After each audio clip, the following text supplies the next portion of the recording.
మామూలుగా ఇన్స్టాల్ చేసి 2 months అయ్యింది. ఇప్పుడు మామూలు బ్యాక్ వర్షన్ టెస్ట్ ఎలా అవుతుంది, ఇందులో స్టీల్ నట్లు ఎలా టెస్ట్ పెట్టిందో చెక్ చేద్దాం ఒకసారి.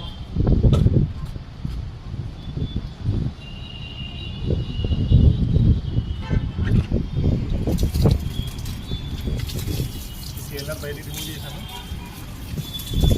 బాగా ఉంది కదా.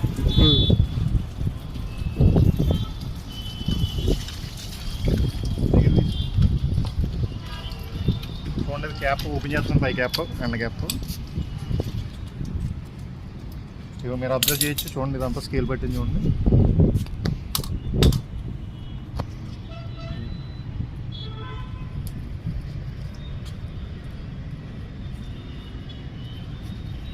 ఎంత వాటర్లో వచ్చేది స్కేల్ అనేది పట్టుగా ఈ బ్లేడ్ తెస్తున్నా.